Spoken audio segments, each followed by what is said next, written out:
In the bitter winter of 1872, something unspeakable was stalking the children of Boston's working-class neighborhoods.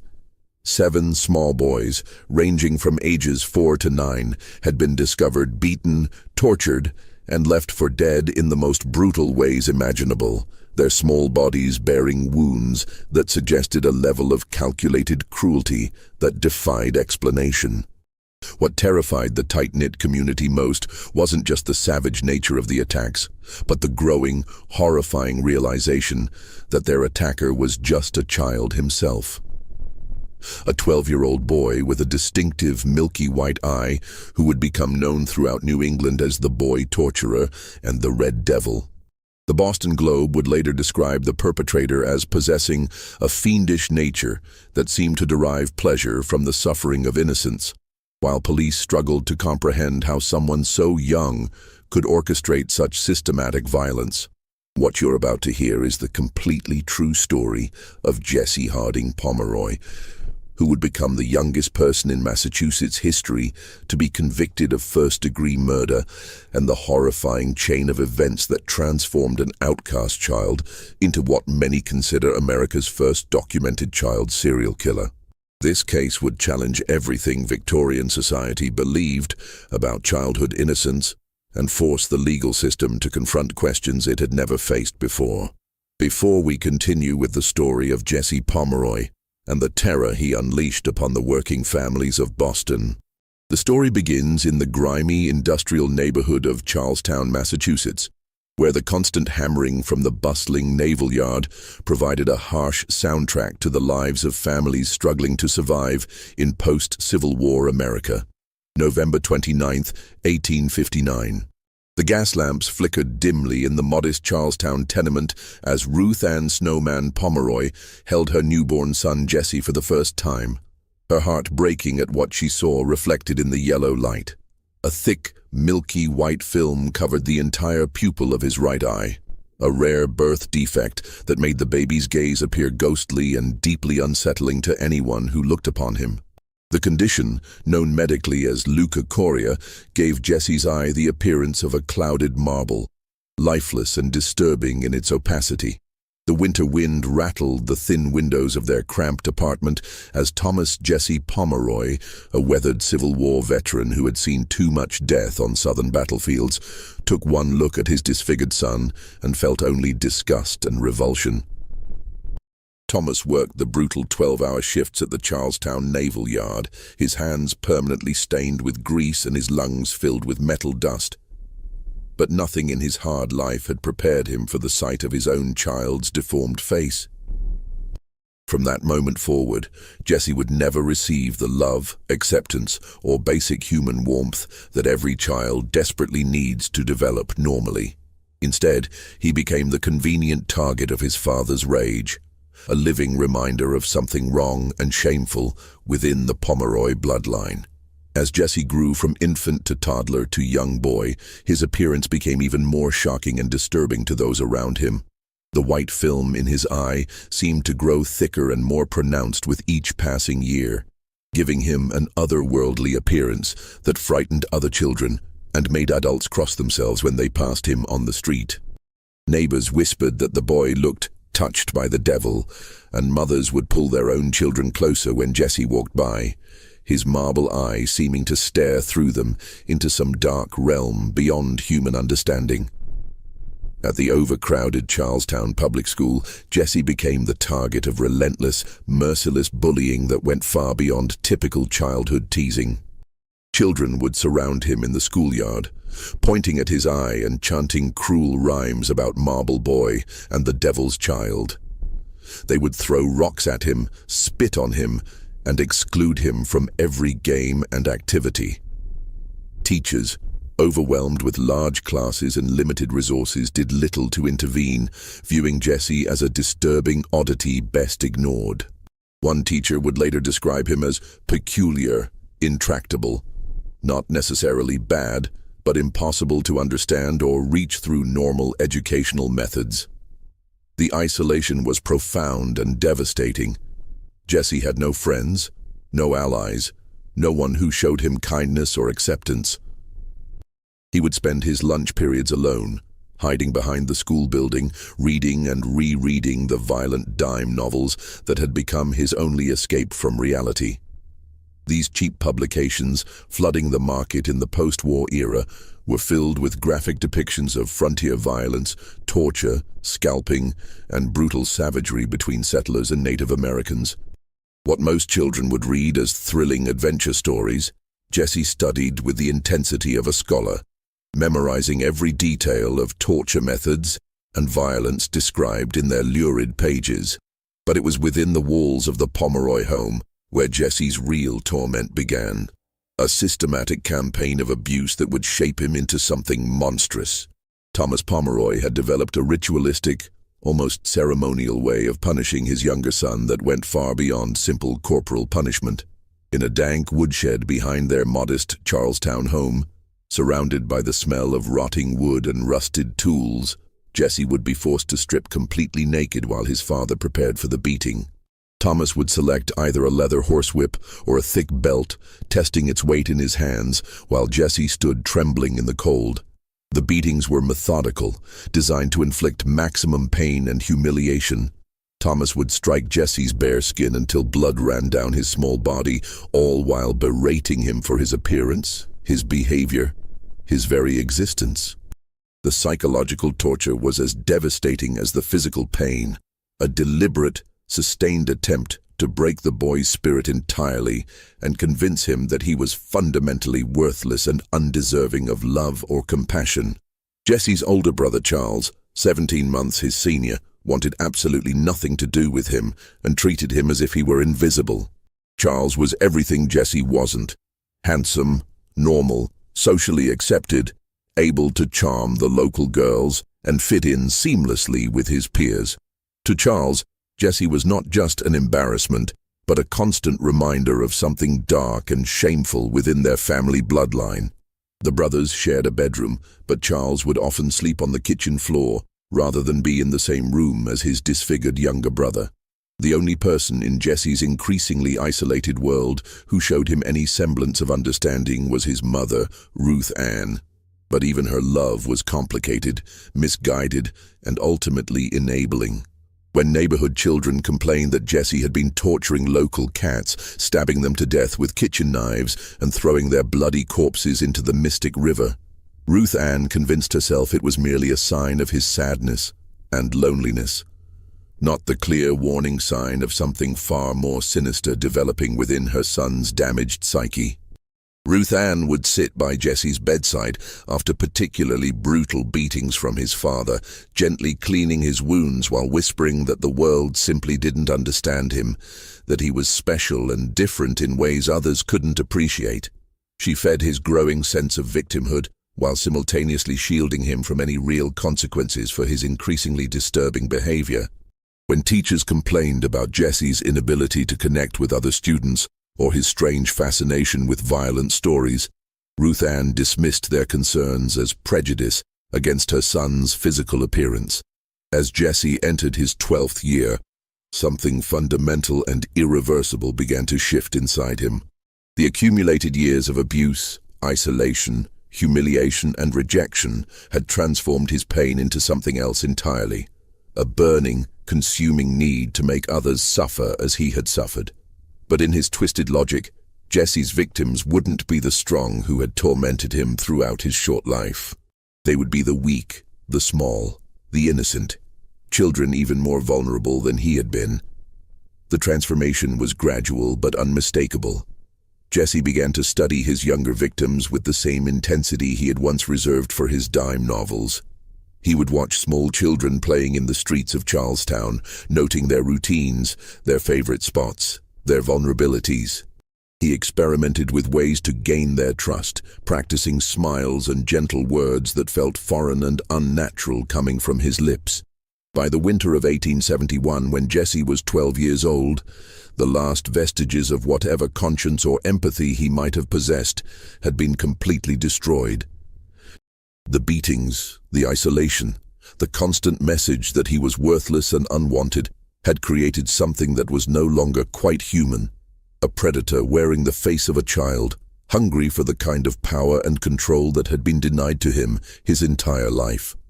December 26, 1871, Boxing Day. While most families in the Chelsea area were enjoying post-Christmas celebrations, sharing leftover turkey and exchanging small gifts, 4-year-old William Payne was playing alone near his modest family home when he encountered a boy who would change his life forever. Jesse Pomeroy had spent weeks studying the child's habits, learning his daily routines, and planning the perfect moment to strike. Jesse approached little William with a carefully practiced smile, his pockets filled with penny candy and small toys he had stolen from local shops. He spoke in gentle, soothing tones that masked the darkness growing within him, promising the child wonderful adventures and special treats if he would just follow him to a secret place where they could play games together. William, innocent and trusting as only a 4-year-old could be, took Jesse's hand without hesitation. Jesse led his first victim through the winding streets of Chelsea to an abandoned outhouse on the desolate Powderhorn Hill, a location he had scouted carefully for its isolation and the impossibility of screams being heard by anyone who might intervene. The structure was rotting and forgotten, surrounded by dead weeds and discarded debris, the perfect setting for what Jesse had been planning for months. Once inside the dark, stinking outhouse, Jesse's carefully maintained facade of kindness evaporated completely. What happened next marked the beginning of one of the most horrifying crime sprees in American history, as Jesse discovered something profoundly intoxicating about having complete and total control over another human being. Jesse forced little William to remove all of his clothes, relishing the child's confusion and growing fear as the temperature inside the outhouse was barely above freezing. He produced a length of rope he had brought specifically for this purpose and tied William's small wrists together, then hoisted the naked child up to hang from the center beam of the outhouse ceiling. For what must have felt like hours to the terrified boy, Jesse beat him methodically with his fists and a piece of broken wood, savoring every cry, every plea for mercy, every sob of pain and confusion. The beating was systematic and deliberate, designed not just to inflict pain but to create a sense of absolute helplessness in his victim. Jesse would pause between blows to study William's face, to watch the terror build in the child's eyes, to feel the rush of power that came from controlling every aspect of another person's experience. This was the first time in his entire life that Jesse had felt truly powerful, truly in control of his circumstances. But Jesse didn't kill William Payne. Not yet. Something inside him wasn't quite ready for that final, irreversible step. Perhaps it was residual fear of consequences, or maybe some last fragment of restraint that hadn't yet been completely destroyed by his upbringing. Instead, he left the boy hanging there, semi-conscious and suffering from hypothermia, while he carefully collected his rope and any other evidence of his presence. William was discovered the next morning by searchers who had been looking for him all night, his small body blue from cold and covered in bruises, barely clinging to life. The attack sent shockwaves through the tight-knit Chelsea community, but police had no leads, no witnesses, and no conceivable suspect. The idea that a child could be responsible for such calculated cruelty was simply beyond their comprehension. What law enforcement did have was a pattern that would soon become horrifyingly familiar. A young victim lured away from safety, extreme and methodical torture, and a perpetrator who seemed to vanish like smoke into the urban landscape of Greater Boston. The police assigned their most experienced detectives to the case, but they were operating under the assumption that they were hunting an adult predator, not a 12-year-old boy. Over the following months, 3 more young boys reported being lured to the same isolated location by an older boy with brown hair and disturbing appearance. Each told variations of the same terrifying story. Promises of treats and games, being led to the abandoned outhouse on Powderhorn Hill, and then experiencing acts of torture that left them physically and psychologically scarred for life. Jesse's methods were becoming more sophisticated and more sadistic with each attack. He was learning what created the most fear, what generated the most pain, what gave him the greatest sense of control and power. He would force his victims to strip naked in the freezing cold, then beat them with boards and pieces of metal he collected from the area around the outhouse. He began incorporating pins and needles into his torture sessions, sticking them into sensitive areas of his victims' bodies while studying their reactions with scientific curiosity. Most disturbingly, Jesse began incorporating sexual elements into his attacks, forcing children to perform acts while their blood ran down his face, a ritual that gave him an intoxicating sense of dominance and control he had never experienced before. He would threaten to kill their families if they spoke out about what had happened, his distinctive marble white eye boring into theirs as he made promises of even worse suffering if they didn't keep his secrets. The local newspapers dubbed the unknown attacker the Boy Torturer, and the city of Chelsea posted a substantial $500 reward for information leading to his capture, an enormous sum that represented several months' wages for most working families. Parents began keeping their children indoors after dark, and those who had to send their children on errands did so only in groups, with strict instructions never to talk to strangers. But it was Jesse's father who inadvertently escalated the violence to its final, deadly phase. On July 20th, 1872, just 2 days before Jesse would torture his last victim at Powderhorn Hill, Thomas Pomeroy discovered evidence of his son's increasingly disturbing behavior and delivered the most savage beating of Jesse's life. Using a leather horsewhip in the woodshed behind their home, Thomas beat Jesse until he was unconscious, screaming that he wished his son had never been born. Something broke inside Jesse that night. Whatever final restraint had kept him from killing was finally and completely destroyed. As he lay bleeding on the floor of the woodshed, staring up at his father's rage-twisted face with his one good eye, Jesse made a decision that would damn him forever. The next child he took to Powderhorn Hill would not survive the experience. 2 days later, on July 22, 1872, 7-year-old Johnny Balk became Jesse's final victim at the Chelsea location. The torture was more brutal than anything that had come before, and while Johnny survived, the attack was so savage that police knew their perpetrator had crossed some crucial psychological threshold. Ruth Ann Pomeroy had been reading the newspaper accounts of the Boy Torturer with growing unease throughout the spring and summer of 1872. When she finally read the physical description published in the Boston Globe, a larger boy with brown hair and, most distinctively, a milky white eye that resembled a marble. Her blood ran cold as recognition dawned. She knew beyond any doubt that she was reading about her own son. Rather than face the horrifying truth about what her son had become, Ruth Ann Pomeroy made a decision that would doom other innocent children to suffer and die. Without a word to authorities, without any attempt to get Jesse help or treatment, she quietly began making arrangements to move the family across the Charles River to South Boston, hoping that distance and a change of scenery would somehow cure her son of his violent impulses. The decision was driven by a combination of maternal denial, social shame, and a fundamental misunderstanding of what Jesse had become. Ruth Ann convinced herself that the attacks were somehow a result of the bullying and rejection her son had experienced in Chelsea, that removing him from that environment would somehow return him to normal childhood behavior. She refused to acknowledge that Jesse's actions represented something far more serious than acting out, that her son had become a predator who derived genuine pleasure from the suffering of innocent children. Thomas Pomeroy had already abandoned his family by this point, walking away from his wife and children without explanation or forwarding address.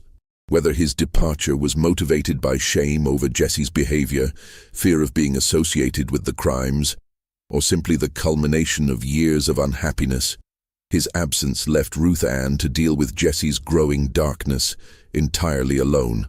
The move to South Boston in August 1872 was executed quietly and quickly, with Ruth Ann telling neighbors that she had found better work opportunities across the river.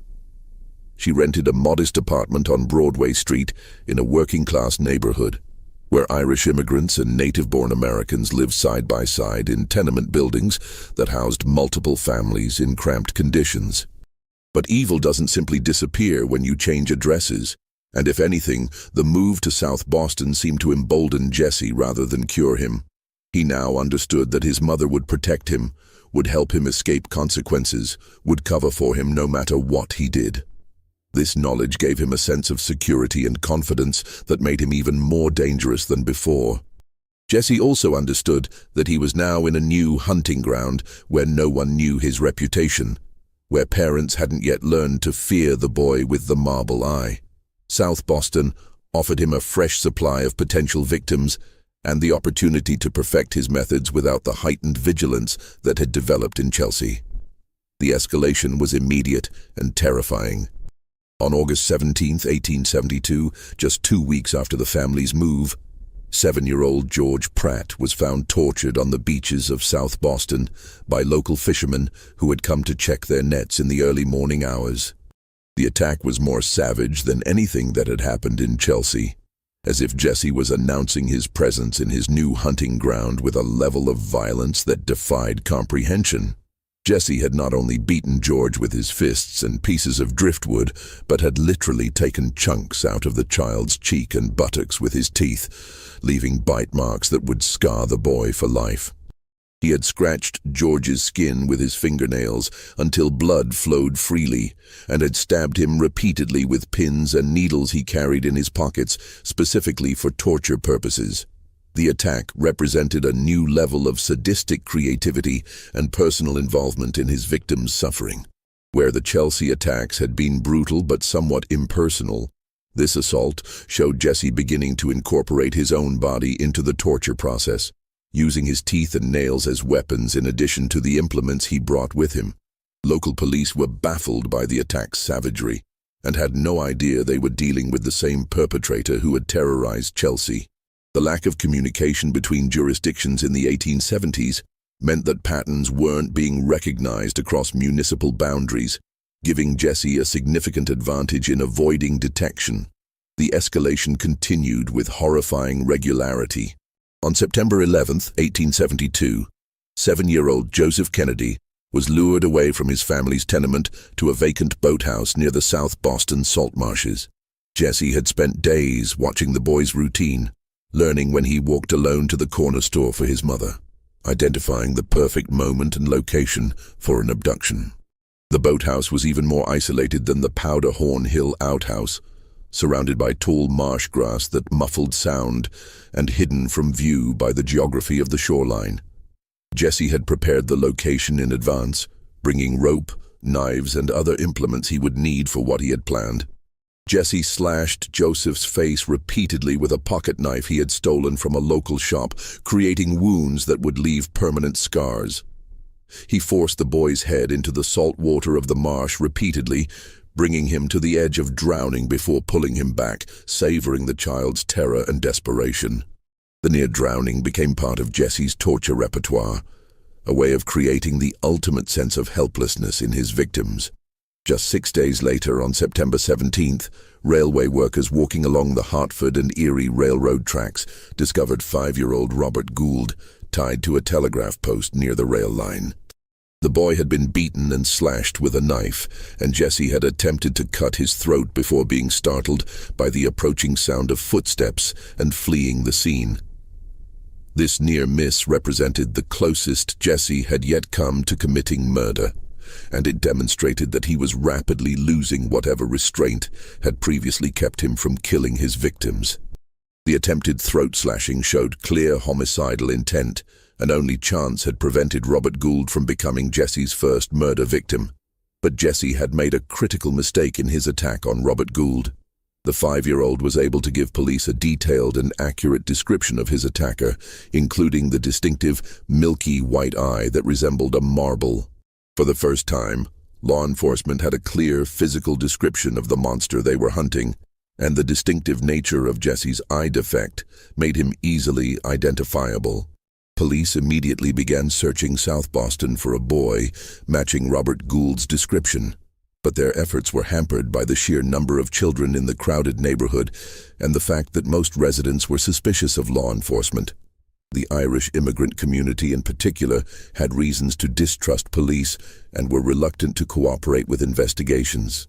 Jesse, meanwhile, was becoming increasingly reckless and confident. The knowledge that his mother would protect him, combined with the intoxicating sense of power he derived from his attacks, made him feel almost invulnerable. He began taking greater risks, staying longer with his victims and leaving more evidence behind. On September 20th, 1872, Jesse Pomeroy made the single most fateful decision of his young life. Walking past South Boston's Police Station 6 on his way home from one of his scouting expeditions, curiosity got the better of him, and he decided to peer through the window to see what was happening inside the building. The sight that greeted him should have sent him running. Inside the station, 7-year-old Joseph Kennedy was sitting with police officers, carefully describing his attacker and providing details about the torture he had endured at the boathouse. But instead of fleeing, Jesse was drawn to watch the proceedings, fascinated by seeing one of his victims in the aftermath of their encounter. The moment Joseph Kennedy saw that horrible white eye staring through the window, he began screaming and pointing with such terror that every officer in the station immediately understood what was happening. "That's him! That's the boy who hurt me! That's the marble eye!" the child shrieked, his small body shaking with remembered trauma. Officers rushed outside and surrounded 13-year-old Jesse Pomeroy before he could react or attempt to flee. When confronted with Joseph Kennedy's identification and asked directly about the attacks, Jesse didn't attempt to deny his involvement or claim innocence. Instead, he readily and calmly confessed to being the boy torturer, showing no emotion, no remorse, no apparent understanding of the gravity of his crimes. One by one, his other surviving victims were brought to the police station to identify him, and each pointed to that unmistakable white eye with terror and certainty. The pattern of attacks across both Chelsea and South Boston became clear, and police realized they had been hunting not an adult predator, but a child whose capacity for evil exceeded anything in their experience. On September 21st, 1872, Jesse appeared before juvenile court judge William G. Forsyth in a courtroom packed with horrified parents and community members who wanted to see the face of the monster who had terrorized their children. The press coverage was extensive, with reporters from Boston's major newspapers documenting every detail of the proceedings. Jesse stood before the judge with complete composure, showing no signs of fear, shame, or remorse, as he methodically confessed to each attack. His detailed descriptions of the torture he had inflicted were delivered in a flat, emotionless tone that chilled everyone present and demonstrated a complete lack of empathy for his victims' suffering. Judge Forsyth, faced with crimes unlike anything he had encountered in his judicial career, sentenced Jesse to 6 years at the State Reform School for Boys in Westborough, Massachusetts, the maximum sentence available for a juvenile offender. The community breathed a collective sigh of relief, believing that the boy torturer had been caught and locked away where he could no longer harm their children. But they couldn't have been more wrong. The institutional response to Jesse's crimes was based on the assumption that he was a troubled child who could be reformed through proper guidance and education. No one understood that they were dealing with something far more dangerous, a genuinely evil individual whose capacity for violence would only grow with time and opportunity. The State Reform School at Westborough was designed to rehabilitate juvenile offenders through a combination of education, religious instruction, and manual labor. The philosophy behind the institution was fundamentally optimistic, the belief that no child was beyond redemption if given proper guidance and moral instruction. Jesse Pomeroy understood the system's expectations perfectly and played his assigned role with consummate skill. He attended classes diligently, participated in religious services, and demonstrated what appeared to be genuine remorse for his past actions. Staff members noted his intelligence, his apparent eagerness to learn, and his model behavior throughout his incarceration. But it was all an elaborate performance, carefully calculated to achieve exactly the result Jesse wanted. He had learned to tell people exactly what they wanted to hear, to mirror their expectations and beliefs, to appear reformed while maintaining the same dark impulses that had driven him to torture children. His time at Westboro taught him valuable lessons about manipulation and deception that would make him even more dangerous upon his release. Ruth Ann Pomeroy, meanwhile, had no intention of allowing her son to serve his full 6-year sentence.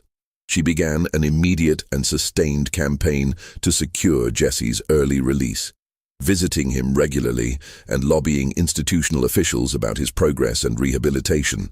She presented herself as a devoted mother whose son had been led astray by bad influences but was now genuinely reformed and ready to return to society. Ruth Ann's efforts were aided by the reform school's own institutional biases and limitations. Staff members genuinely believed in their ability to rehabilitate juvenile offenders and were predisposed to see signs of progress and improvement even where none existed. Jesse's intelligence and apparent cooperation convinced them that he represented a success story for their methods. Through constant lobbying, pleading, and manipulation of the system, Ruth Ann managed to convince authorities that Jesse had been successfully rehabilitated by his time at the reform school. Prison officials noted his model behavior, his academic progress, and his apparent remorse for his past crimes as evidence that institutional intervention had successfully addressed whatever problems had led to his violent behavior. In February 1874, after serving only 17 months of his 6-year sentence, 14-year-old Jesse Pomeroy was released on parole back to his mother's care in South Boston. The decision was based on the belief that Jesse had been fundamentally changed by his institutional experience and no longer posed a threat to community safety. Ruth Ann had used the time during Jesse's incarceration to establish herself in a new business, opening a small dressmaking shop at 327 Broadway Street. The shop served the working-class families of South Boston, providing basic alterations and simple clothing construction for customers who couldn't afford more expensive tailored goods. Jesse was put to work in the dress shop alongside his mother, while his brother Charles operated a small newspaper stand nearby. To neighbors and customers, they appeared to be a struggling but respectable family trying to make an honest living in the aftermath of personal tragedy and hardship. No one in the community was informed of Jesse's history or the crimes that had led to his incarceration. The family had effectively been allowed to start fresh, with a clean slate, and no warning to potential victims about the danger that had been introduced into their neighborhood. Jesse's hunger for violence had only grown during his months of forced restraint at Westboro. The institutional experience had taught him to be more careful, more cunning, and more skilled at deception. But it had done absolutely nothing to diminish his fundamental need to torture and dominate other human beings. If anything, the forced abstinence had intensified his cravings and made him more determined to satisfy them. He had been free for barely a month when the killing began, and this time there would be no survivors to identify him or testify about his crimes. Jesse Pomeroy was ready to graduate from torture to murder. March 18th, 1874. The early spring morning was crisp and clear as 10-year-old Katie Curran prepared to leave her family's modest tenement apartment for what should have been a simple errand. She had been saving her pennies for weeks, carefully hoarding the small coins she earned by helping neighbors with household chores, and today she finally had enough money to buy a notebook for her school lessons. Katie was a bright, cheerful child who was beloved by everyone in her neighborhood. She had dark hair and sparkling eyes, and she approached life with the kind of innocent enthusiasm that made adults smile and remember their own childhoods. Her parents, Irish immigrants who had come to America seeking better opportunities for their children, had worked hard to provide Katie with educational opportunities they had never received. The notebook Katie wanted to buy represented more than just a school supply. It symbolized her family's aspirations and their belief in the power of education to lift them out of poverty.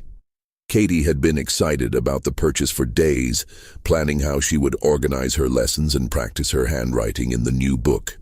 Her route through South Boston took her past several shops and businesses, including Ruth Ann Pomeroy's small dressmaking establishment on Broadway Street. Katie had been to the shop before with her mother, and she knew Mrs. Pomeroy sold small notions and supplies in addition to her sewing services. Jessie was working behind the counter that morning, helping customers and organizing inventory while his mother worked in the back room on alterations. When Katie entered the shop, her bright smile and cheerful greeting triggered something dark and predatory within him that had been building for weeks since his release from Westboro.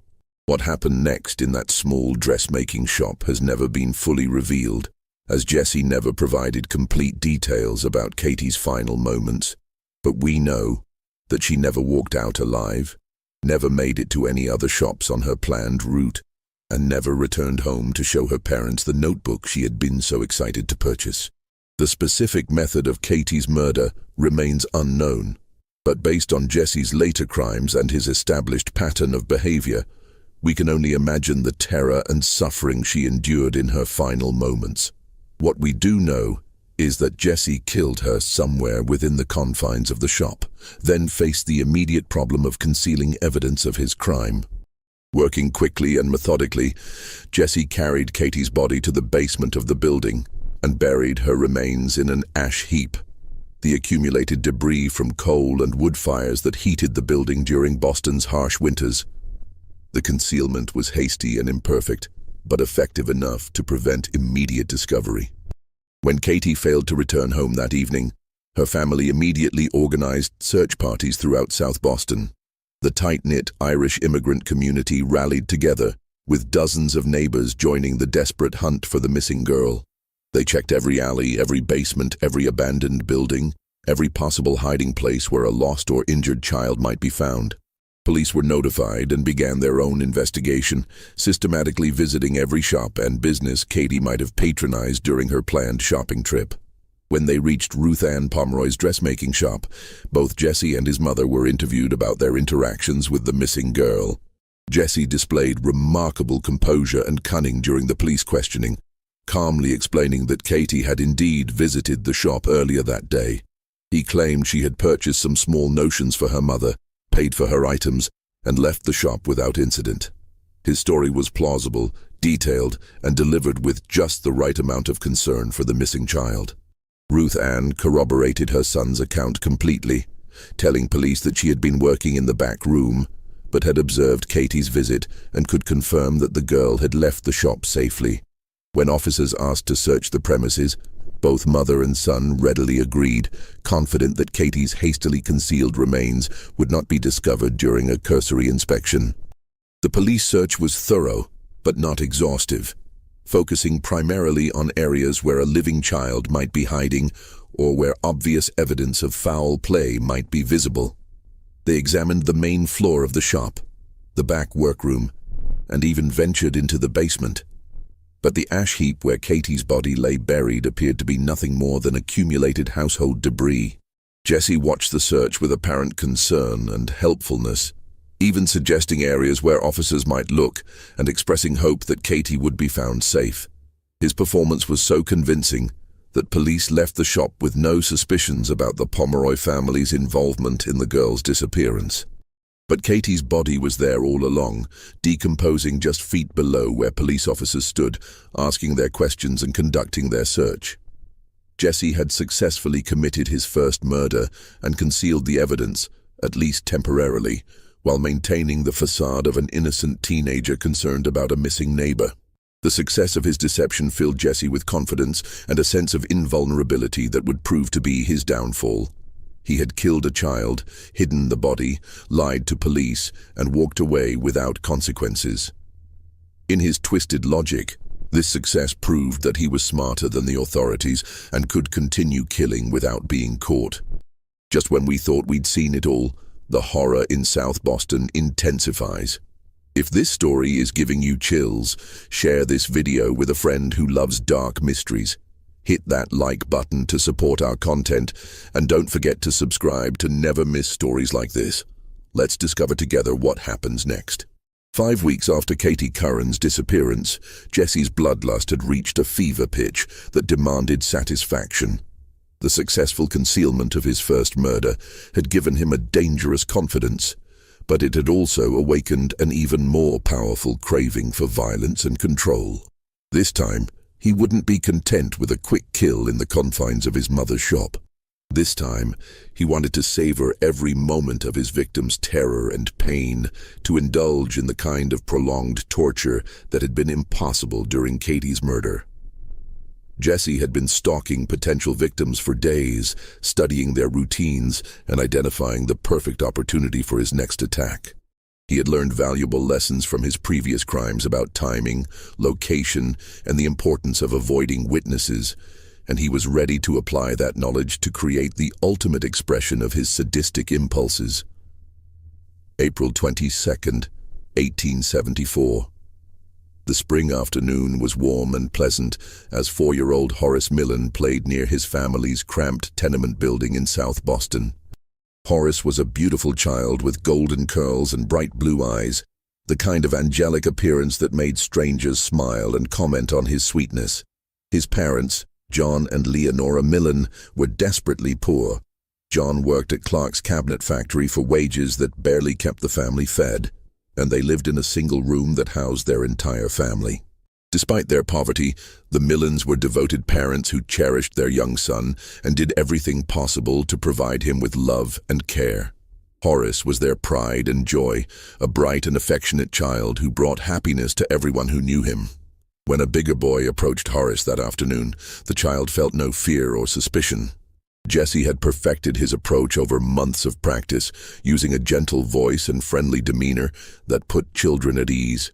He offered Horace candy and promised to show him something wonderful, something special that only good boys were allowed to see. Neighbors later reported seeing the toddler walking away hand in hand with his killer, completely trusting, completely innocent of what was about to happen to him. The sight would haunt those witnesses for the rest of their lives.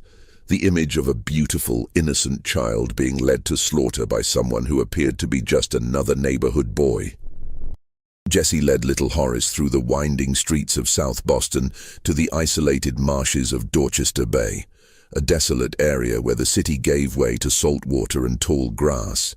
It was a location Jesse had scouted carefully for its complete isolation, a place where screams wouldn't be heard and where he could take all the time he needed to satisfy his twisted desires. The walk to the marshes took nearly an hour, during which Jesse maintained his facade of kindness and excitement, continuing to promise Horace wonderful surprises and special treats. The 4-year-old chattered happily during the journey, completely unaware that he was walking toward his own death with the person who intended to kill him.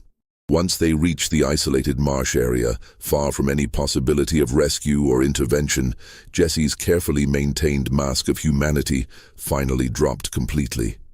What he did to 4-year-old Horace Millen over the next several hours represents one of the most savage and depraved murders in American criminal history, an act of violence so extreme that it challenged contemporary understanding of human nature itself. Jesse began by forcing Horace to remove all of his clothing, leaving the small child naked and shivering in the cool April air. The stripping was both practical, eliminating evidence that might connect Jesse to the crime, and psychological, creating the ultimate sense of vulnerability and helplessness in his victim. What followed was a systematic campaign of torture that demonstrated Jesse's complete lack of human empathy and his genuine enjoyment of inflicting suffering. Using a knife he had brought specifically for this purpose, Jesse began carving deliberate X patterns across Horace's small body, creating dozens of precise wounds that maximized pain while avoiding immediately fatal injuries. The torture was methodical and prolonged, designed to create the maximum possible suffering while keeping his victim conscious and aware. Jesse took particular pleasure in watching Horace's face during the attacks, studying the child's expressions of pain and terror with scientific curiosity. In a final act of unspeakable cruelty, Jesse slashed Horace's throat from ear to ear with such savage force that he nearly decapitated the 4-year-old. But even after the child was dead, Jesse's rage wasn't satisfied. He gouged out one of Horace's eyes with a sharp object and mutilated the boy's genitals, acts that served no practical purpose, but satisfied some deep psychological need for complete domination and desecration. In his final desecration of the small corpse, Jesse set Horace's body on fire, charring the flesh and attempting to destroy evidence of his crime. The act represented not just practical considerations, but a symbolic destruction of innocence itself. At 3:45 that afternoon, two brothers named George and James Power were searching for clams on the beach when they stumbled upon something that would haunt them for the rest of their lives. In a shallow pit near the water's edge, they found the mutilated remains of Horace Millen, and the sight was so horrific that both men immediately became physically ill. The level of violence was beyond anything either man had ever seen, beyond anything they could have imagined one human being inflicting upon another. The deliberate nature of the wounds, the obvious prolonged suffering, the sexual mutilation, all of it pointed to a killer whose depravity exceeded the bounds of normal human understanding. Word of the discovery spread quickly through South Boston, and within hours, a crowd of horrified residents had gathered at the scene. Many of those who saw Horace's remains would require medical attention for shock, and several fainted outright upon viewing the carnage. Police immediately suspected Jesse Pomeroy based on his known history of attacking children, his recent release from reform school, and the escalating pattern of violence that had characterized his previous crimes. But they needed concrete evidence linking him to this specific murder, and Jesse had been careful to avoid obvious mistakes. At 10 p.m. that night, police officers arrived at the Pomeroy home on Broadway Street with a search warrant and questions that would finally bring Jesse's reign of terror to an end. They found Jesse with fresh scratches covering his skin, defensive wounds from little Horace's desperate fight for life.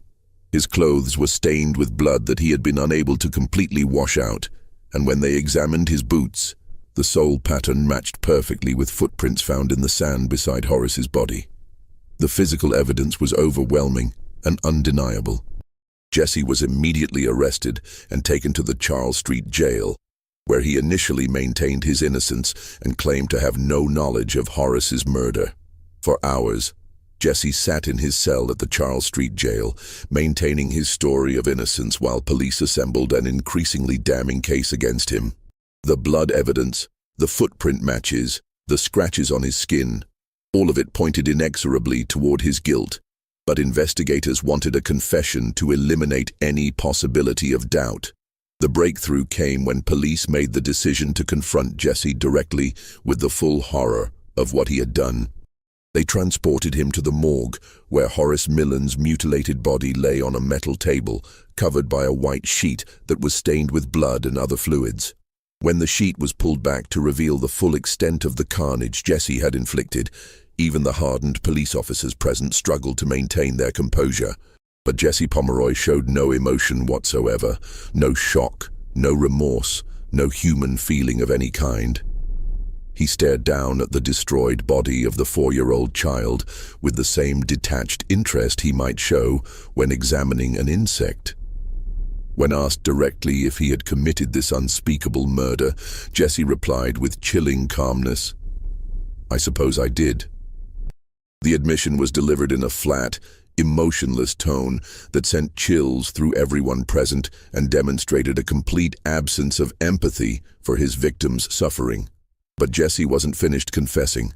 In a moment that stunned investigators and would become part of criminal history, he went on to claim responsibility for the murders of 27 other children.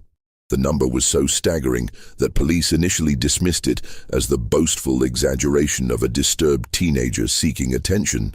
However, Jesse's knowledge of specific details about unsolved disappearances and his matter-of-fact delivery of the confession convinced investigators that at least some of his claims might be true. While the full extent of his crimes would never be definitively established, his confession led police to intensify their search for additional victims and evidence. The most immediate result of Jesse's expanded confession was a renewed search of Ruth Ann Pomeroy's dress shop and the surrounding premises. Armed with picks, shovels, and a new understanding of Jesse's capacity for deception, investigators began a systematic excavation of every possible hiding place on the property. On July 18, 1874, their persistence was rewarded when they uncovered the decomposed remains of Katie Curran in the basement ash heap, exactly where Jesse said they would find her. The discovery confirmed that Jesse had been living and working directly above his victim's grave for months, maintaining his facade of innocence while Katie's body rotted beneath his feet. The physical evidence was now overwhelming and undeniable. Jesse Pomeroy had confessed to multiple murders, and investigators had recovered the bodies of 2 confirmed victims, along with clear forensic evidence linking him to both crimes. Ruth Ann Pomeroy's attempts to protect her son had finally failed completely. The community's demand for justice was absolute and unforgiving. Jesse Pomeroy would stand trial for the murders of Katie Curran and Horace Millen, becoming the youngest person in Massachusetts history to face first-degree murder charges in adult court. December 9th and 10th, 1874. The Massachusetts Supreme Judicial Court in Suffolk County became the stage for one of the most sensational and closely watched trials in American legal history. The defendant was a 15-year-old boy whose crimes had shocked not just Boston, but the entire nation, challenging fundamental assumptions about childhood, innocence, and the nature of evil itself.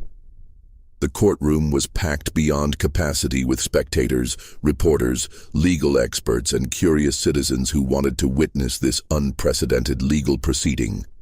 Many had traveled from other states to observe the trial of the youngest person ever charged with first-degree murder in Massachusetts, and the press coverage was extensive and detailed. Jesse sat in the defendant's chair throughout the proceedings, that horrifying white eye scanning the packed courtroom with complete composure and no trace of emotion or remorse. He had grown taller during his months in jail awaiting trial, but his face still retained the soft features of adolescence, making the contrast between his youthful appearance and the savage brutality of his crimes even more disturbing to observers. The prosecution, led by the state's attorney general, faced the relatively straightforward task of presenting overwhelming evidence of Jesse's guilt. The case against him was methodical and devastating, built upon physical evidence, witness testimony, and Jesse's own detailed confessions. Witness after witness took the stand to testify about Jesse's escalating pattern of violence against children, beginning with his attacks in Chelsea and continuing through his murders in South Boston.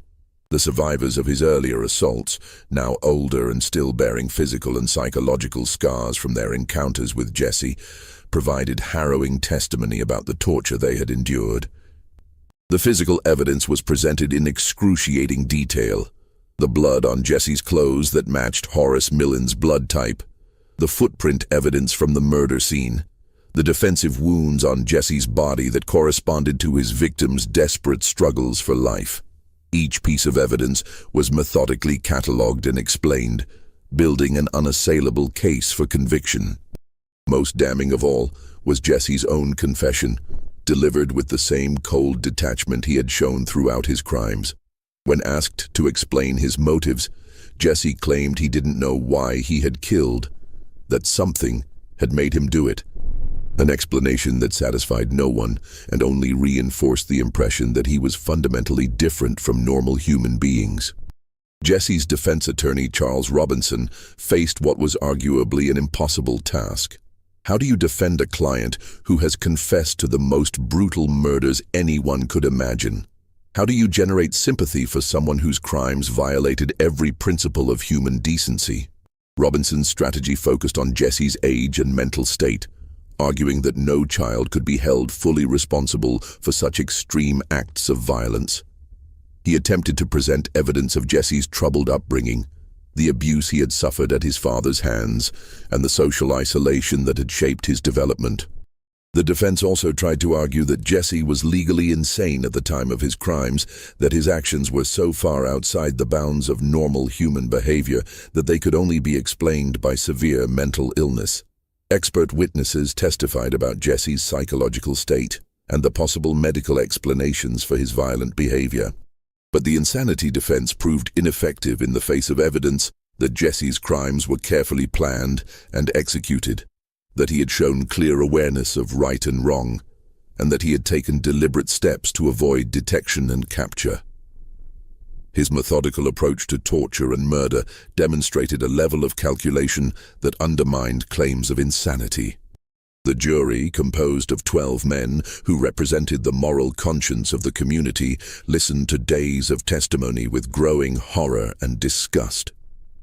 They had looked into Jesse's cold, calculating eyes and seen something that transcended ordinary criminal behavior. They had seen what many believed to be pure evil in human form. On December 10th, 1874, after deliberating for several hours while crowds gathered outside the courthouse, the jury returned with their verdict: guilty of murder in the first degree. However, recognizing the unprecedented nature of prosecuting a child for such serious crimes, they added a formal recommendation for mercy due to Jesse's young age. Judge Horace Gray, faced with one of the most difficult sentencing decisions in legal history, pronounced the sentence that the law required, but that no one truly wanted to carry out: death by hanging.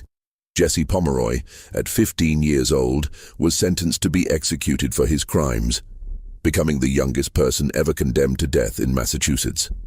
The sentence sent shockwaves through the legal community and the general public, forcing society to confront uncomfortable questions about justice, mercy, and the appropriate punishment for juvenile offenders, no matter how heinous their crimes.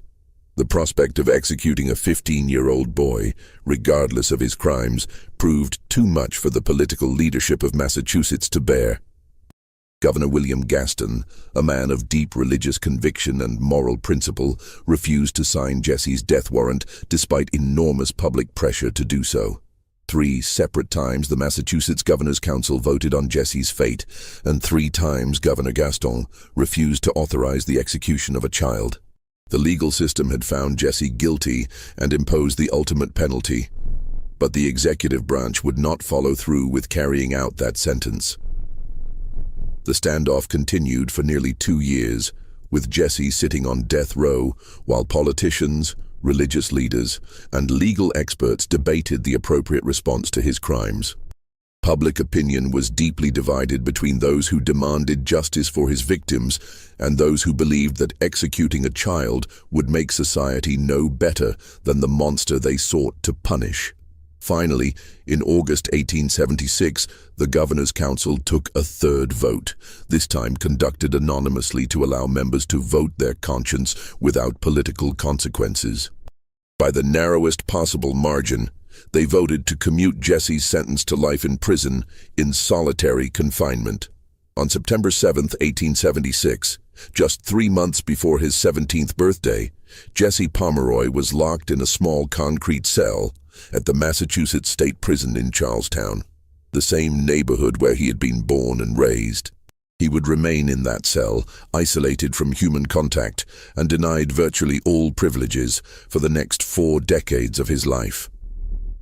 The solitary confinement was intended to be both punishment and protection. Punishment for his crimes and protection for society from any possibility that he might escape or influence other prisoners. Jesse's cell was barely 6 feet by 8 feet, furnished only with a narrow cot, a bucket for waste, and a small shelf for the few personal items he was allowed to possess. But even behind bars and locked in isolation, Jesse's violent nature and criminal intelligence never diminished. Over the years, he made more than a dozen serious escape attempts, each more elaborate and ingenious than the last. Prison wardens repeatedly found rope, steel pens, files, and improvised drills hidden in his cell or concealed on his person during routine searches. Jesse had an uncanny ability to fashion tools and weapons from the most unlikely materials, turning everyday items into instruments that could cut through metal, pick locks, or dig through stone. His escape attempts became legendary within the prison system, demonstrating a level of cunning and persistence that impressed even his jailers. In one particularly desperate and dangerous escape attempt, Jesse tried to destroy the wall of his cell by redirecting a gas pipe that fed the prison's lighting system. The resulting explosion not only failed to breach the wall, but cost Jesse his remaining eye, leaving him completely blind for the remainder of his life. Even blindness didn't diminish Jesse's determination to escape or his ability to cause problems for prison officials. He continued to plot and scheme, relying on his other senses and his remarkable memory to navigate his environment and identify opportunities for escape. During his decades in solitary confinement, Jesse demonstrated an intellectual capacity that was as remarkable as his criminal cunning. He taught himself to read and write in multiple foreign languages, including Hebrew, German, and French, using books provided by prison chaplains and educational volunteers. Jesse became an accomplished poet, writing verses that ranged from surprisingly beautiful to disturbingly dark, often reflecting on themes of isolation, punishment, and the nature of evil. He fought legal battles with prison officials over his right to have his poetry published, arguing that creative expression was a fundamental human right that couldn't be denied even to condemned prisoners. Most remarkably, Jesse taught himself law using legal texts from the prison library, becoming sufficiently knowledgeable to file his own appeals and petitions for clemency. For decades, he bombarded the courts with legal challenges to his conviction, parole applications, and requests for commutation of his sentence, demonstrating a sophisticated understanding of legal procedures and constitutional principles. His legal writings were eloquent and persuasive, often impressing attorneys and judges with their technical competence and logical argumentation. But they also revealed Jesse's continued inability to accept responsibility for his crimes or show genuine remorse for the suffering he had caused. Prison psychiatrists who examined Jesse over the years consistently noted his remarkable intelligence, his complete lack of empathy, and his persistent belief that he had been wrongfully convicted or excessively punished. He never showed any understanding of why his victims' families might want him to remain imprisoned, or any recognition that his crimes had caused lasting trauma to survivors and entire communities. In 1917, after more than 40 years in solitary confinement, Jesse's sentence was finally commuted to allow him the privileges afforded to other life prisoners. The decision was based partly on his advanced age. He was now 58 years old, and partly on recognition that 40 years of isolation represented a form of punishment that many considered cruel and unusual. Jesse was transferred to the general prison population, where he initially struggled to adapt to human contact after decades of isolation. But he gradually adjusted to his changed circumstances, even participating in prison programs and appearing in the annual minstrel shows that entertained inmates and visitors. The transition to general population revealed aspects of Jesse's personality that had been hidden during his years of isolation. He could be charming and articulate when he chose to be, and he developed friendships with other long-term prisoners who respected his intelligence and legal knowledge. But those who knew his history remained wary of him, understanding that beneath his civilized facade lay the same dark impulses that had driven him to torture and murder children. Prison officials noted that he never expressed genuine remorse for his crimes, never showed empathy for his victims, and continued to view himself as the wronged party in his life story. In 1929, Jesse Pomeroy, now an elderly man of 70 years with failing health and complete blindness, was transferred to Bridgewater Hospital for the criminally insane. The boy who had terrorized Boston's children was finally dying, his body worn out by decades of imprisonment, but his mind still harboring the same twisted thoughts that had made him a killer. Jesse spent his final years in a hospital bed, cared for by medical staff who knew his history but treated him with professional compassion. He continued to write poetry and letters, maintaining correspondence with a small group of people who were fascinated by his case and his remarkable intellectual abilities.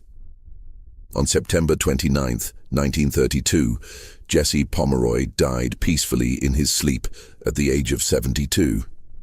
He had spent 58 years behind bars, longer than any other prisoner in American history at that time. His death was noted briefly in Boston newspapers, but the world had largely moved on from the horrors he had committed as a child. Jesse was buried in an unmarked grave in a prison cemetery, with no family members present and no religious services. The boy who had once terrorized an entire city died alone and largely forgotten, his name surviving only in legal textbooks and criminal history studies. But Jesse's legacy lived on in the most disturbing way possible. His case had established legal precedents for trying juvenile offenders as adults, had influenced discussions about the nature of evil and criminal responsibility, and had provided a template for understanding child killers who would emerge in later decades. The fundamental questions raised by Jesse's case remained unanswered and continue to challenge us today. What turns a child into a monster? Can evil be detected and prevented? Or is it an inherent part of human nature that emerges under certain conditions? How should society respond to juvenile offenders whose crimes exceed the bounds of normal understanding? Jesse Pomeroy's story forces us to confront uncomfortable truths about the capacity for darkness that exists within human nature, the complex relationship between trauma and violence, and the limitations of our justice system when faced with crimes that challenge our fundamental assumptions about childhood and innocence. This mystery shows us that the capacity for evil can emerge from the most unexpected places, challenging everything we think we know about childhood, innocence, and the nature of human cruelty. Jesse Pomeroy remains one of history's most disturbing figures, a child whose crimes forced society to confront the possibility that some individuals are simply born evil, beyond the reach of rehabilitation or redemption. What do you think of this story? Do you believe Jesse was born evil, or was he created by the circumstances of his tragic childhood? Was justice truly served by his lifelong imprisonment? Or should society have found a different way to respond to such unprecedented crimes? Leave your comment below and share your thoughts about this chilling case. If you enjoyed this tale and want more horror stories like this, subscribe, hit the notification bell, and share with someone who loves dark mysteries. See you in the next video.